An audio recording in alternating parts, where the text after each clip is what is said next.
What up, motherfuckers? It's time for yet another list up in this motherfucker, you understand? Typically, we do what best out of 10. Not out of 10, but top 10 lists. But today, we're going to try something new. It's going to be a top 5-er. I'll explain why. That's because I'm going to need about half of this video to talk about what we're talking about first, motherfuckers. Because this is one of the haters' biggest pet peeves in this bitch, you understand me? Big men. That's what we're talking about today. Big men. Top 5 big men of all time in wrestling. Now, the reason we need to talk about this before we go through the list is to really understand what makes and doesn't make a big man, right? This is important, motherfuckers. This is important because everything in wrestling has a place and purpose, right? If you ever listen to old people, like old wrestlers, talk in their little interviews, their psychology is totally different than that of the modern day psychology, right? Like, they have a good idea of what makes something good, right? That's part of the storytelling of wrestling. That's probably the most important part of storytelling aside from the actual storyline itself. You understand what I'm saying? And that's what in-ring psychology is. Now, a lot of people pretend that either in-ring psychology isn't a thing, or they pretend that it's this overly complicated thing that only Dave Meltzer understands. No, motherfucks. In-ring psychology is a dynamic of the storytelling that is subtle, right? That is subtle. Like certain things that you just accept as what they are, psychologically, almost subconsciously, because it just is how it is, right?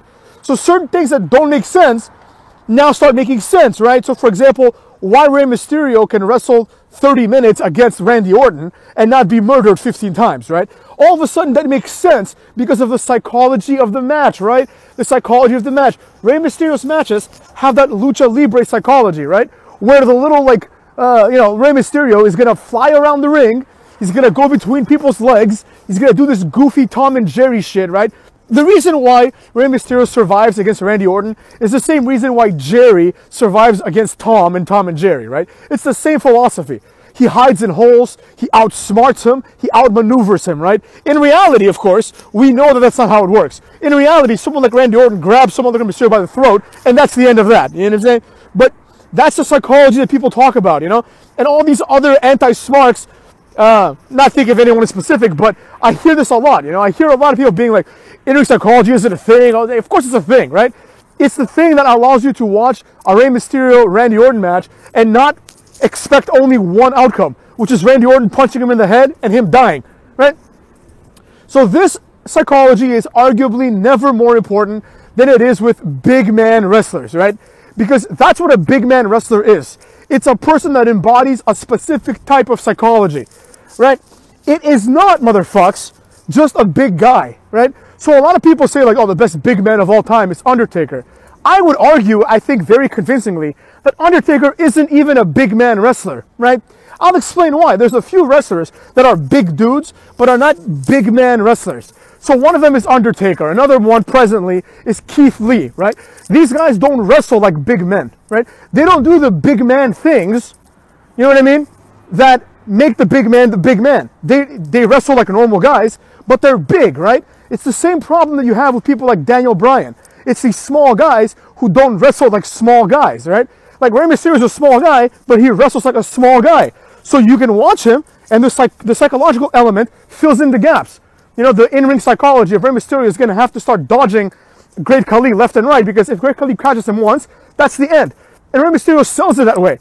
When a big guy gets their hands on Rey Mysterio, they throw him across the ring, and he hits the turnbuckle, and he like flails around like he's been thrown out of a cannon, right? Because Rey Mysterio is a legend, and he understands the psychological importance, if you will, of the match, right? He gets it. You know, if you see like Seth Rollins being thrown into the turnbuckle, he doesn't fly around like a fly. He acts like he's The Rock. He acts like The Rock was thrown. You know? No, motherfuckers, you don't act like that. You sell the strength of the other guy. Like if Mark Henry throws you with 20% of his strength, you sell it as if he threw you with 100% of his strength. Because if he wanted to, Mark Henry could grab Seth Rollins, throw him once, and that might be the career of Seth Rollins right there. You understand what I'm saying? But instead of that, you'll see a match like Mark Henry versus Seth Rollins, and Seth Rollins will only go towards the psychology of the match when it benefits him, right? So when the psychology turns into like, I'm going to be a sneaky guy and like stop his foot so then I can hit him with a curb stomp, he'll go for that. But he doesn't go for the Mark Henry should be tearing me apart right now psychology, right? And a lot of times that happens because he has to win the match, so it would make no sense. But that's fundamentally what in-ring psychology is, right? And there are certain elements that make a big man, right? So, for example, Keith Lee is a big guy. Keith Lee is bigger than a lot of great big men, but he doesn't wrestle like one. He does high-flying moves, and he does regular moves, right? You see this guy like flying through the ropes like a cruiserweight, and people are like, wow, I've never seen a big guy go that fast. And that's cool, that's impressive. Maybe it's a new style, right? But it's not a big man style. He does not wrestle like a big man.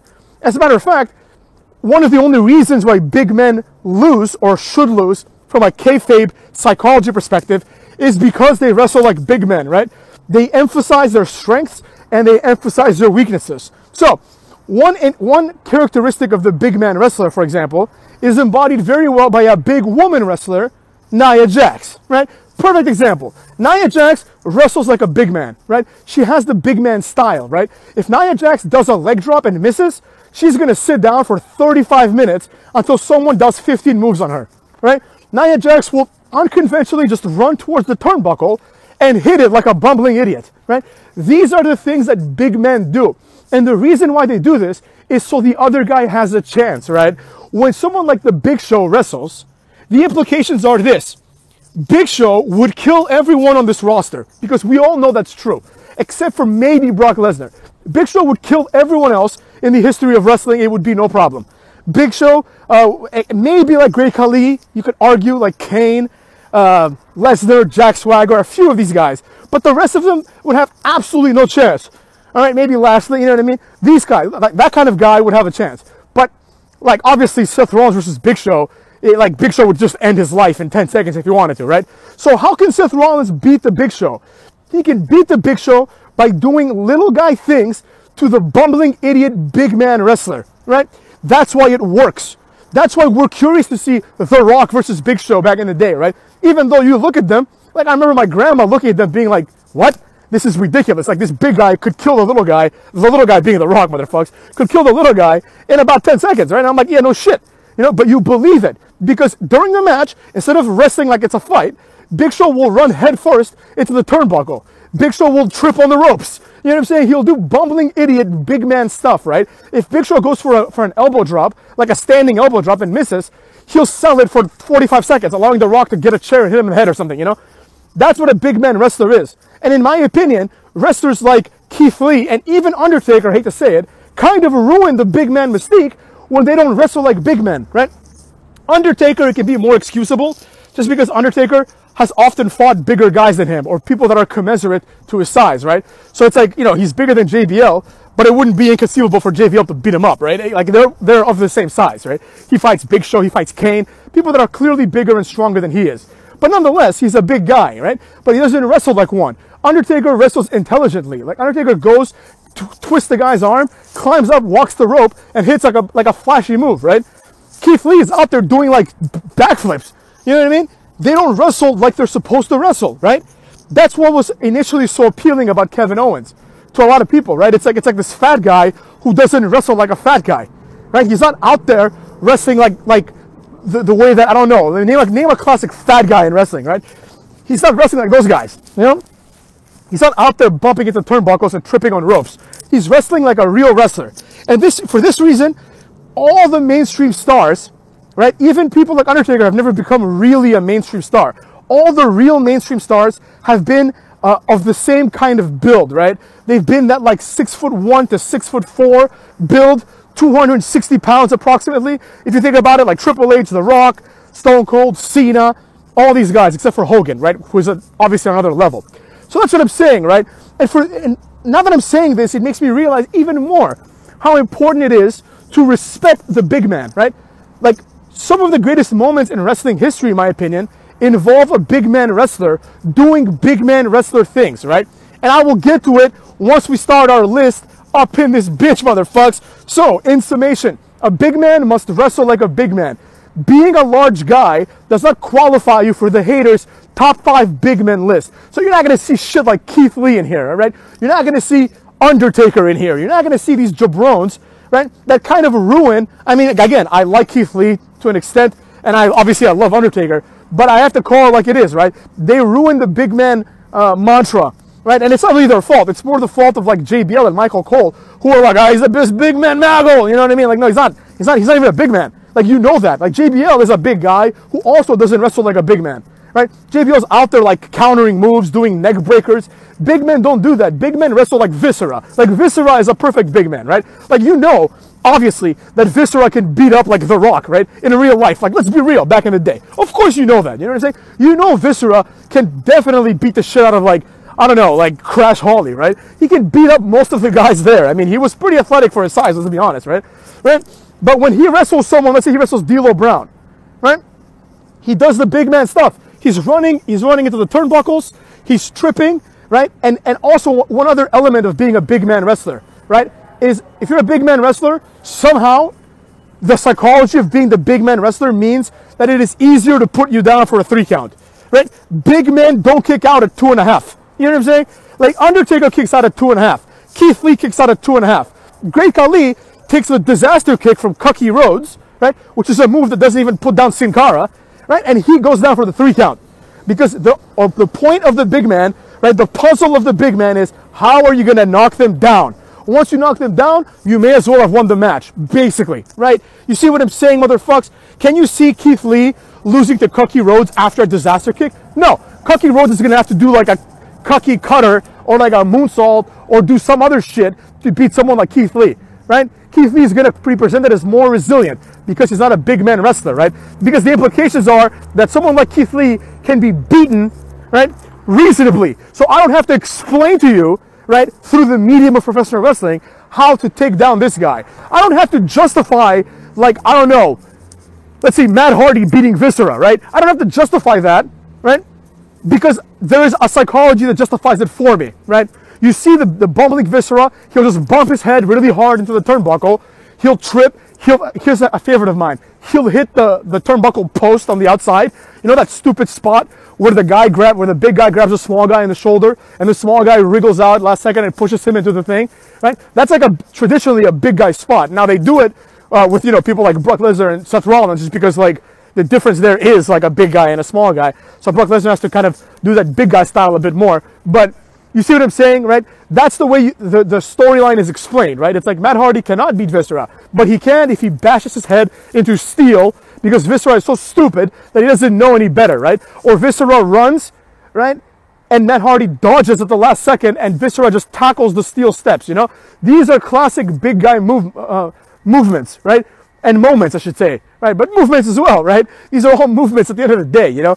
The moves that big guys do are classic moves. And a lot of times, they're used to tell stories perfectly. Now, without further ado, let's get to the list, motherfucks. Because I think I've made my point. But it was an important point that I wanted to make. Because a lot of people really don't get it, right? They really don't fucking get it, motherfucks. They really just don't get it. They think big man wrestler is just a big guy. Oh, Keith Lee is one of the best big men of all time. He's not even a big man. He wrestles the same way Bobby Roode wrestles. You know what I'm saying? It's a style. It's a style of wrestling. It's not just a size thing. Like a cruiserweight, that's also a style of wrestling, right? The Lucha Libre style of wrestling. You know? That's why all these Lucha Libre heavyweights, right? These weirdos like Mil Mascaras and fucking Judas Macias, right? They never really get over because it's like, dude, I don't expect a guy with a Mexican luchador mask to start doing power slams. No. I expect this guy to be doing rope things. Like Grand Metalik, you understand what I'm saying? There's a reason for that. But anyways, I digress. Let's get to the list. Coming in at number 5, motherfucks, one of my personal favorites. I talk about this guy quite a bit, and I believe he's one of the most underrated wrestlers in modern history. That's right, cucks. Coming in at number 5, Great Khali, bitches. Great Khali. Now, Great Khali obviously embodies the big man perfectly, right? Great Khali, in almost every single match that he's lost, right? In almost every single match that he's lost, has done what I call a bumbling idiot move, right?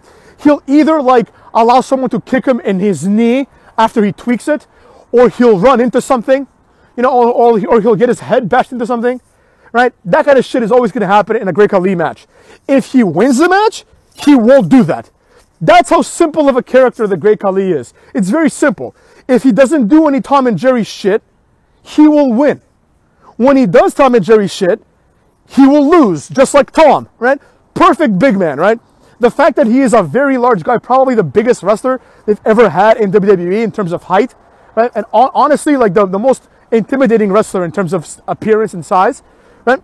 That stuff combined with the fact that he's also a world champion, right? And he won the world champion in a big man match, a battle royal, which is also weird because typically the battle royals and Royal Rumbles are exactly where big men are the most useful, right? Because they never win those matches, but they play a very important role that we're going to talk about a little bit later in one of our other top 5 motherfucks.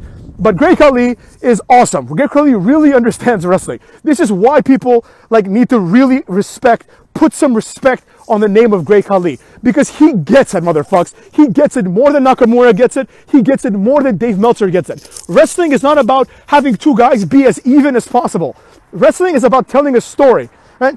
And in order to tell the David versus Goliath story, you need a Great Khali, because compared to Great Khali, everyone's a David, motherfucks. Everyone's a David. Nobody is a Goliath compared to Great Khali. And for that reason, Cucks, he comes in at number 5 up in this motherfucker. You understand what I'm saying? Now, some of these names, I don't think anything's going to be surprising, but you might be a little surprised, right? But not by number 4. Number 4, one of my favorite wrestlers of all time, right? I talk about this motherfucker too quite a bit, right? Coming in at number 4, Mark Henry, motherfucks. Now, Mark Henry is not as big as some of the other people on this list. However, Mark Henry's big guyness comes from the fact that he is incredibly strong, right? He is so strong, in fact, that even if Mark Henry was 5'5", he would have to wrestle like a big man. You understand what I'm saying? Because there is no justifiable way to explain to me how Mark Henry is out there getting his ass kicked by Shelton Benjamin, right? Or how Mark Henry cannot beat Seth Rollins. Or how Mark Henry, even John Cena, even someone who's big like that. Like, there's no way to convince me that Mark Henry, I don't care how tough Sheamus is. Oh, he was a bodyguard for you too. I'm sure he's a tough guy. I sense that from him, you know? I sense that Sheamus is an ass kicker, and he can probably beat the shit out of most of the guys there. But I don't think anybody can beat Mark Henry except for like Brock Lesnar and someone who's like almost as strong and more athletic, right? Like a Kurt Angle. That would be it, motherfucks. Like, beyond that, I don't care how JBL's like, oh, Ron Simmons is the strongest person I wrestled with, Maggle. No, he's not, motherfucks. No, he's not. And here's how I know that Mark Henry's strength is legit. I remember when he became a jobber again for the 19th time, right? When he came back with the longer hair, he became a jobber. And then eventually, when he got his push to be a world heavyweight champion, right? He started that feud. One of the greatest pushes of all time was Mark Henry, the Hall of Pain. That was fucking awesome, right? He started this push, and he just turned heel and started beating the shit out of everybody, right? And it was fucking awesome, you know? It was awesome. It was tight. Everyone enjoyed it. And I remember to this day, Michael Cole being like, oh my God, John, what's gotten into Mark Henry? And then JBL was like, I don't know, Maggle. Maybe it's the fact that his name has been mentioned around here 2 or 3 times since the Clinton administration, right? Which was a great line, because it's like, yo, how are you going to forget Mark Henry, you know? How are you going to put people like Kofi Kingston, motherfucks, Sami Zayn, these jobber level guys over Mark Henry? You must have forgot who you're dealing with here, right? So Mark Henry starts beating the shit out of these guys. You know, that's all normal, right? Mark Henry's always beating the shit out of the small guys. Then he goes after Big Show, who I believe was the world champion, right? And he grabs the Big Show. I know Randy Orton was the champion, but he first feuded with Big Show. And he grabs the Big Show and hits the world's strongest slam on the Big Show on an announce table. Like, he picks him up, holds him up for like 10 seconds, and then world's strongest slams him, right? The ease with which Mark Henry picked up Big Show was fucking astounding. Now, I was younger back then, so I thought, wow, Mark Henry's old. I can't believe he's still this strong. I didn't realize back then that Mark Henry at the time was probably like in his mid-40s, arguably the time when you're going to be the strongest physically in terms of like actual strength, right? Now, he's not going to be the strongest in terms of like, you know, peak condition. Like, he's not going to win the strongest man contest at 45, but he is probably like the raw strength, the strongest he ever was. And he picked Big Show up like he was a nothing. You know when John Cena pretends he can't pick Big Show up? Or when they had like Brock Lesnar versus Big Show and the whole story was Brock Lesnar cannot F5 Big Show and Brock Lesnar can easily pick him up? Mark Henry picked him up, in my opinion, in a much harder lift with much more ease. And that's when I knew this motherfucker wasn't fucking around when he said he was the strongest guy. He picked Big Show up like Big Show was S.A. Rios, motherfucks, right? And this combined with the fact that Mark Henry has put over so many people that are beneath him, you know, and he has done it with a smile on his face, and he has done it like a good company man. I like people like that. I like people that work hard for the company, right? And Mark Henry's world title run is by far the most deserved title run, I think, ever in history of wrestling. I'm not even exaggerating, cucks. You know, all those fruity little, you deserve it, like goofy ass chants that people do. No, the only one that deserves it is Mark Henry, because he actually earned it. He didn't get it because the fans are like, oh, this guy looks like me, he should be champion. You know, he didn't get it because of that reason. Because nobody's looking like Mark Henry, motherfuckers. You are not Mark Henry. I'm not Mark Henry. We can all be Nakamura, but we cannot be Mark Henry, right? He earned it by working hard and doing what he was supposed to do, right? He is the example is the example that people like Cookie Rhodes should follow. Stop pretending you're better than you are and that you're being looked down upon. Because you're not fucking better than Mark Henry. You know, like you have these jabrones like Dax Shepard, Dax whatever, fucking Dax the Axe. Let's just call him Dax the Ass from now on, right? You have Dax the Ass and the one with hair. You have these two jabrones being like, they held us back. Oh, we were underutilized. Gallows and Anderson, they held us back.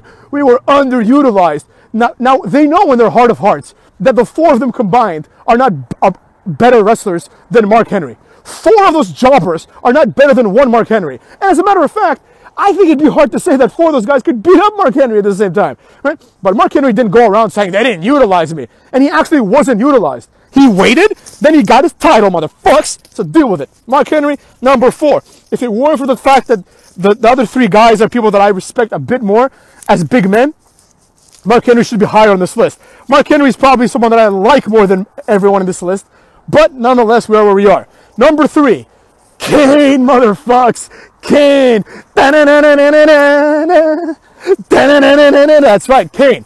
Now, Kane is obviously awesome, right? Nobody can deny that. Now, the reason Kane is awesome, from a big man standpoint, is because he has done a lot of big man things, right? A lot of memorable big man things, right? So first of all, he had the big guy, little guy feud with X-Pac. One of the best feuds of the late 90s, right? This feud lasted a fucking eternity, right? And it took a lot of different forms, if you will, right? So they feuded at the Royal Rumble during the Rumble. I believe they had their match at WrestleMania, or they were part of like a 6-man tag or something at WrestleMania, right?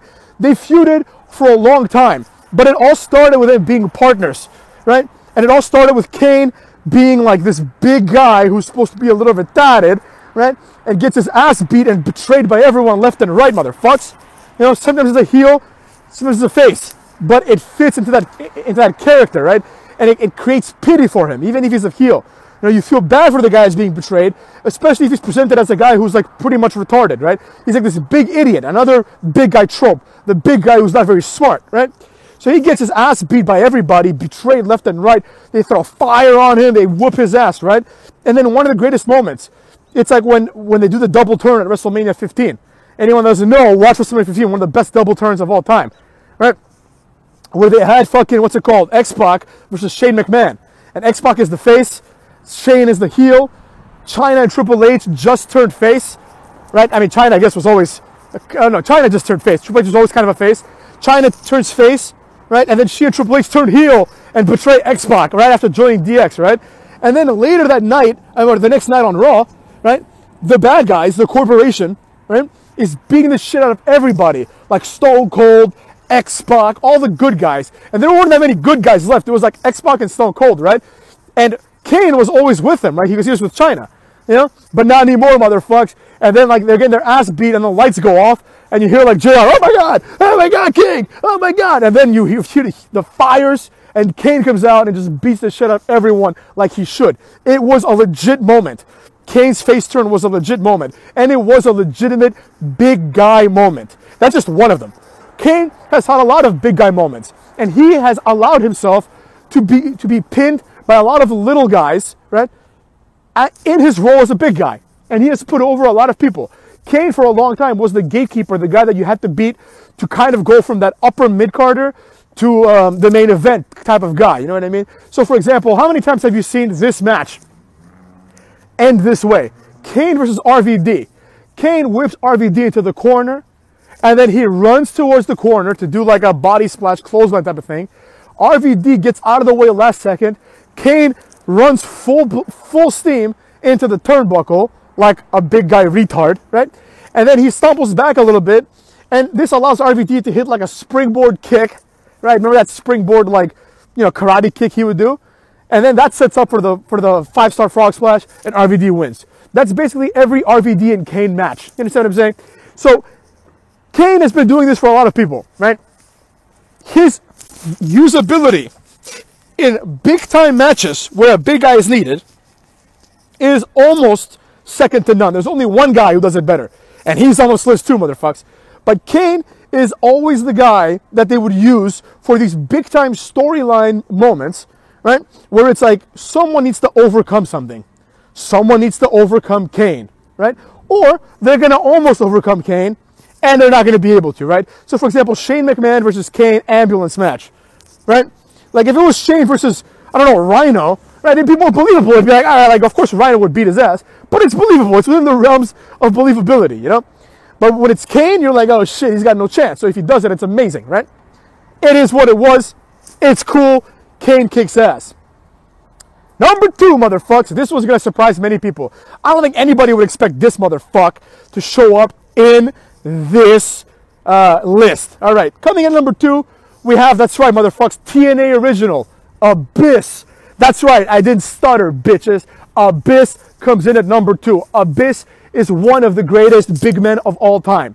I remember watching TNA and thinking this guy is the best big man I've ever seen in my life. And the reason why I would think this is a mixture of the way that he would behave in the ring, right? Mixed with the commentary that was always provided in his matches. So a lot of times, Don West and fucking Mike Tenay, they would always talk about Abyss's tunnel vision. Anyone that was a TNA fan would hear about this all the time. Abyss's tunnel vision, right? This was their way of explaining that he's retarded and he gets focused on doing one move, right? Which explains why he does Tom and Jerry shit. For a lot of other wrestlers like Nia Jax, she just does Tom and Jerry shit. Like, nobody explains that she's an idiot, right? Nobody like tells her, hey, Nia, maybe you shouldn't run towards someone that's standing by the steel steps for the 19th time of the month, because you're gonna hit the steel steps yourself, right? We just accept it as part of life. With Abyss, it was presented as this guy is a maniac, he is a psychopath, and he has tunnel vision. This was used to justify a spot where Abyss tried to do like a senton, like a seated senton, right? To AJ Styles or someone, right? And AJ Styles took a chair, right? And put it like vertically kind of, so Abyss's balls would fall on the chair. And Abyss caught it with his hands, right? He's like, no, you're not going to do this. And then he went for it again. And Mike Tenay was like, Abyss, tunnel vision, he's going to go for it again. And this time AJ Styles did it, and he hit his balls on it, right? And it didn't come off as goofy. It came off as like, this guy's insane. He's going to do it twice because he's insane, motherfucks. This, combined with all the moments that Abyss gave, Abyss took one of the worst beatings I've ever seen in wrestling, right? This was almost to the point where it made me turn the TV off. Almost, motherfucks. It was like Fortune and whatever, right? Beating up Abyss. Like, they beat the shit out of him with chairs, thumbtacks. AJ Styles eventually did a Styles Clash on him on thumbtacks, right? It was vile. Like, it was vile. I mean, it led to Abyss like going away for a few months and then coming back and beating the shit out of them, which was awesome, right? Like, I've never been excited more for a TNA return than that. But he took that beating like a champ, right? He was able to reinvent himself several times. Forget about the Joseph Park thing. That was stupid, right? But beyond that, Abyss was there putting on incredible matches, right? Putting on newcomers, like people like Christian and Sting and people like that, right? He was out there putting people over. And this was, once again, motherfucks, hard work pays off. This was rewarded with him winning the title and even defending it against Sting and Christian Cage at the same damn time, motherfucks, right? He won the title during a time when Sting was being brought in to be the champion. That's how good he was, right? He is a guy that was in a company that nobody knew about, but he became the champion, wrestled Sting, you know what I'm saying? And won, motherfucks. Now, he did cheat, but it is what it is, you know? He became champion. And that's why Abyss will always hold a special place in my heart, motherfucks. Coming in at number 1, this should surprise absolutely no one. Coming in at number 1, Wardlow. Just kidding, motherfucks. I just made that up on the spot. Coming in at number 1, none other than the greatest big man of all time, Well, it's the Big Show. Now, if you could see me, you'd see that I'm doing the Big Show arm raising thing that he does, right? Big Show is undisputedly the greatest big man in the history of the sport. You know, people compare him to Andre the Giant. I believe that Andre the Giant should be compared to Big Show. Andre the Giant didn't even make my list, motherfucks. Big Show is by far the number one big man in WWE. And Big Show, if people are honest and they do the right critiques, in the Attitude Era, Big Show is the third biggest star of the Attitude Era after Stone Cold and The Rock, right? You can maybe argue Triple H, but I think it's Big Show. And the reason why, and it's not just that, Big Show has always been one of the biggest stars in wrestling.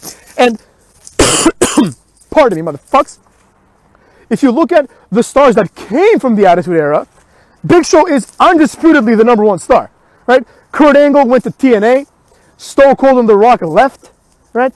That's it, motherfuckers. Triple H stayed, but Big Show is a bigger star than Triple H. That's right, you heard me, motherfuckers. Big Show is a bigger star than Triple H. Big Show is a better asset than Triple H. And Big Show has been part of significantly more real moments than Triple H. I would argue that he's been part of more moments than almost every wrestler of all time. Hard to believe, but let's go through them, motherfuckers. Let's go through them. First of all, like Kane, Big Show is the guy that has always played that role. Big Show has always played the role of, how are you going to overcome this? Big Show is the perpetual Vince McMahon henchman, right? He's the guy that Vince McMahon sends to do his bidding, almost always, right? And someone has to overcome Big Show. And when they overcome Big Show, it always feels like a big deal. Even if Big Show has lost 15 matches in a row, it always feels like a big deal when people overcome Big Show. Because Big Show is so big, so strong, and athletic, right, that he can put over anyone, no matter what happens. He can put over 90 people in a row, and he will lose no face, right? 2, Big Show is insanely charismatic. When people talk about the most charismatic people of all time, they often leave Big Show out. Big Show is insanely charismatic. This can be seen in literally all of his feuds, except for like the one with Sheamus, you know what I'm saying? Or like the one with Eric Rowan, like this horseshit. But beyond that, all his feuds, you can see his charisma, especially the ones where he's playing like a comedy or like a pseudo-comedy character, right? Also can be seen by the fact that he got his own sitcom, The Big Show Show, motherfucks. Big Show kicks ass. Now, insofar as the great moments of Big Show's career, right?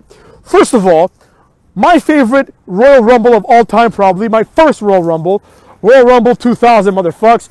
Big Show and The Rock were going to be the last two guys in the ring. Everyone knew it. That's what happened. Big Show put over The Rock big time. I don't care. The Rock was champion before, but that night is the night when The Rock became a real main eventer, right? He was a WrestleMania main eventer before, but he was the WrestleMania main eventer kind of like Daniel Bryan is a WrestleMania main eventer, or kind of like The Miz is a WrestleMania main eventer, right? He was more of a mid-card guy who had his WrestleMania moment and then like had to continue to reinvent himself, basically, turn face and become big, right? And even so, that was his crowning moment, right? Even if someone like Daniel Bryan is another example, right? Daniel Bryan became champion several times, but his crowning moment was not until he won the title from Batista and Orton at WrestleMania, right? All the other title runs, like him wrestling Sheamus at WrestleMania 2 years before, meant nothing, right? All that matters was that title run. The one where he, you know, it was like a 1 month title run because he got injured, but you know what I'm saying, right? Big Show put over The Rock, and he did so, right, by having charisma and by having promos and by being a perfect foil to The Rock's character, right? He understood The Rock's character, and he was a perfect foil to The Rock's character, right? Before that, Big Show versus Big Boss Man. Anyone remember that storyline where Big Boss Man learns that Big Show is like an illegitimate child, and he goes to Big Show's mom and he says, "Your son's a bastard," right? And then he goes and he harasses Big Show at his father's funeral by like chaining the casket to his truck and dragging it around, right? And Big Show going through with that and somehow keeping a straight face. All right, there's that, motherfucks. What about Big Show coming back, wrestling Aki Bono, right? Wearing a sumo thong and being hilarious. What about that, motherfucks? What about Big Show versus Mayweather? You see what I'm saying? Big Show versus Mayweather, right? That was arguably the real main event of that WrestleMania. You know what I mean? Now consider this. Big Show, Shane and Vince versus DX, where Big Show's bare ass is exposed and they shove McMahon's face in it. Right? Another Big Show moment, right? Another moment that would not happen if it weren't for the Big Show. Consider this, the best actual Royal Rumble match, not event, but the best match. Benoit winning the Rumble. Remember who he eliminated last and how epic that was? That's right, cucks. It was Big Show, right? Big Show was over the ropes, right, on the good side of the ring, and Benoit was on the apron on the bad side of the ring. Benoit does a front chancery on Big Show and just drags him over the top rope while Benoit goes underneath the bottom rope. It was believable, motherfucks, and Big Show sold it perfectly, right? Big Show is typically the guy that is the biggest threat in these battle royals. Big Show is always the guy that gives people their moments, right? Even Jinder Mahal said Big Show on like some random live show, right? He told him, he said, you're going to pick me up and slam me. And Big Show, because he's so athletic, he made it so it looked decent when Jinder Mahal slammed him, right? He's able to do that. Like, Jinder Mahal's a strong guy, but, I mean, he's not strong enough to slam Big Show, right? But he did it, motherfucks. He did it. Big Show put Lesnar over big time. Big Show put Kurt Angle over big time. Big Show has put over everyone, motherfuck. Remember Shokishi? Or Show Hogan? Or the fat bastard Big Show? Remember all this shit, motherfucks? Remember that, huh? Next, Big Show had incredible matches with everyone. Big Show's matches with Sheamus were awesome. Big Show's matches with The Rock were awesome, right? They all told a story. They all had a purpose, right? And Big Show is responsible, in my opinion, for the greatest underdog David v. Goliath match, or two of the greatest ones. Not two of the greatest ones, the two greatest ones. They're both so great, I don't even know which one's better, right? So there's the one, him versus Shane McMahon, Last Man Standing, where Shane McMahon jumps off like the fucking, like, Titantron and does an elbow drop on Big Show. That was fucking awesome, okay? And then, maybe even better than this one, Big Show handicap match. The Big Show versus Zach Gowen and Stephanie McMahon. It was awesome, motherfucks. That's the best moment in SmackDown history, right? And none of that shit would be possible without the Big Show. And the final point about Big Show being awesome, let's say it like it is. Cuts, all right? There was a point when Big Show was not used in this role. I don't remember if he was gone or whatever the fucking case was, but he was not being used in this role. And this role, for some reason, fell to the lap of Umaga, right? This was during that time when Umaga was Vince McMahon's henchman, right? When it was Umaga versus Lashley in the Battle of the Billionaires, right? When obviously, if they could, they would do Lashley versus Big Show. Lashley beats Big Show, McMahon gets his head shaved, and once again, Lashley gets actually put over, right? Again, I believe, in my heart of hearts, I really do, because that match, the Battle of the Billionaires, was the match that was presented as the real main attraction of that WrestleMania. If you look at the WrestleMania poster, you see it is featured prominently in the center, right? If it was Big Show instead of Umaga, I believe that match may have closed the show. I really do, motherfucks. They may have had to add another stipulation here or there, maybe make it for a championship. But the facts are what the facts are. It's because Umaga was there that match, rest in peace Umaga, that match was not the main event. This is a testament to how great the Big Show is. And with that being said, I'm going to let you go, motherfucks, because this video is nearly 40 minutes now. And that's why it's a top 5. Imagine this video is a top 10. Cuts! So with that being said, I'll talk to you guys later. See you tomorrow for another video. Part of this year's WrestleMania, I was going to say, but it's not WrestleMania, cucks. It's Hatermania, motherfuckers. Subscribe today, bitch.